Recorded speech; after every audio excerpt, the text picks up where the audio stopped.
So today we have the drift tutorial, episode number 1. I knew you guys have been waiting a long time for this, and I do apologize for the wait. I figured I'd show you guys my setup and my upgrades for my Ford Mustang. And I guess one quick thing, this right here is great to do to learn how to just keep control of angle and how to react to your car sliding. We're going to get a little bit more into that a little bit after. But we're just going to go straight from the basics, so that way if you guys want to build the same car, by all means you can. And I'm going to be grabbing the 2005 Ford Mustang GT. You can get whatever color you like, doesn't really matter. But yeah, so I mean the basics really, I'm not really a good teacher, I'm not going to lie to you, and I don't really know a lot about the actual tuning setup. So if you guys have any questions about the tunings, don't really have an answer for you. It's just stuff that I've done over the past that I know that I like and I feel comfortable with when I am driving. One thing, I don't really use a lot of the turbos. They kind of have a little bit of lag. I like to stick to the superchargers, and it sounds a lot more sexier as well too. So the body aerodynamics is completely up to you. When you are running FMDL though, you don't run the Forza front bumper though. So just a heads up on that, I wouldn't get used to running that bumper. I sometimes run with the spoiler depending. I really don't touch the actual aerodynamics at all, so you don't really have to worry about that either. Again, now this is just my actual preferences when I drift, so I don't want no hate on this video saying, oh, he's doing this and this and that, when really it's my setup. This is just how I drift, and if you guys can take a few pointers away from this, then that's awesome. That's what I want. So again, the rims, I don't really look for weight.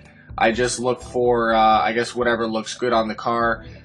You have to have street tires on, or sorry, I always upgrade the rears to the max, the front tire is 1 up, and I always go with the sport tire compound. You do not use race, you use sport tire because of the way that it affects the lobbies. So if you are running race tires, everyone else has more grip, and it's not a good look for everybody else. Everyone complains because you can feel it. So stick to sport. It'll be a lot better, and you'll get a lot better at drifting because you don't have so much grip. I usually do not put a roll cage in my car. I always just upgrade to the first one. And same with the weight reduction. I keep both seats in and just do stage 2. Again, just my preference. I know lighter's better, but I just don't like to have the look at the roll cage and missing a seat, you know. So in terms of the horsepower and stuff like that, I tend to upgrade the supercharger fully and then go from there. Usually tend to stick to under 650 horsepower within the car. It's just a rule of thumb, really. You don't really need anything more than that. It just gets out of hand. So 650 is pretty much a rule of thumb for any kind of horsepower that you can actually work with. So let's get into the tuning setups here. I don't stray too far from the tire pressures. I usually go 28, 27. Now again, this is completely up to you. You can tweak it if you feel like it.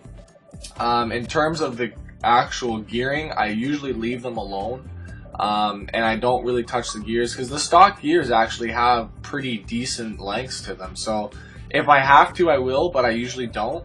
The roll bars and the springs and stuff like that, I usually just mark them down a little bit so that way the rears are slightly a bit stiffer. Always slam it to the ground. Again, same concept for the dampering. The braking, I go more to the front, and then the other one to the farther half. The differential is always at 100% on both front and back. And yeah, so let's have a little bit of a drift run here. Again, this is exactly the same tune as I just showed you guys in the video. So let's see. So one of the main things that you have to learn about drifting, again, I'm not a good teacher, but I try my best for you guys, is starting your line properly. Now that's probably the biggest thing. If you don't start your line properly, it's just going to go downhill the whole way. So when you are drifting, there's 2 different ways really that you can initiate the drift.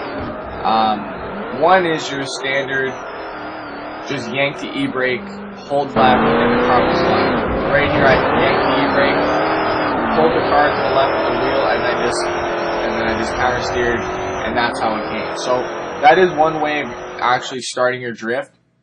The second way is kind of by your own momentum. So if you are driving, you rock to the right and then the left, and the car swings because of the actual force that you are like pushing against the other side. So that is another way to initiate the drift. And right here again, I use the car's momentum, bring it back out, and the car keeps sliding. So the main thing is you want to keep the car sliding throughout the whole way if it's possible, right? So say that if you are coming up and you don't have enough room, or maybe you've noticed that your drifts isn't quite right, hold that e-brake. You can tell when I'm holding the e-brake because it's on the left-hand side, it's the green bar.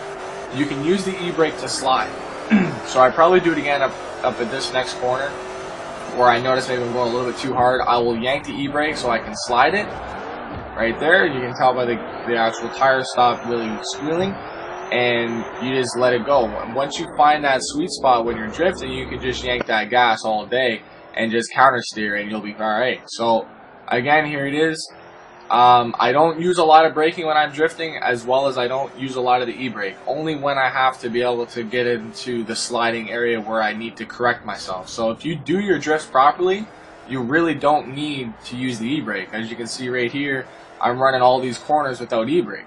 So this is, I guess, an example of running a perfect drift, is that you don't need your e-brake. Now sometimes you have to use it regardless to slow yourself down. Like at this corner, you usually always do, just to yank that to get it to slide a little bit, and then you'll be fine. So one of the biggest things, I don't run manual with clutch, so keep that in mind as well too.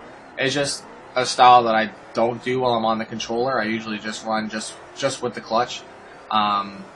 Again, my personal settings and my personal thoughts. So when I am doing my suspension though, I tend to try and keep everything in the green when you look at the bars. If it goes into the red, I don't really know. I think that's kind of bad, to be honest with you. So I try to keep everything in the green, so whenever you are drifting, it doesn't really affect anything else. But again, like I said, I don't know too much about the tuning, so that's going to have to be someone else can comment and explain the tuning on the suspension and why it stays in the green and stuff like that. So if you guys do know, throw it in the comments. I'd love to know. But yeah, so this is episode 1. As I said, this is my actual drifting style. I will be coming up with episode 2 with a more in-depth tutorial on more advanced tips, clutch kicks, how to tandem properly and stuff like that. So thank you guys very much for watching. It's your boy, the Slap Train. I'll be making episode 2 very soon for you guys. And if you guys have liked the video, throw a thumbs up and a subscribe. And I'll be throwing this tune on my storefront as well too. So thank you guys very much for watching. I'm out. Peace.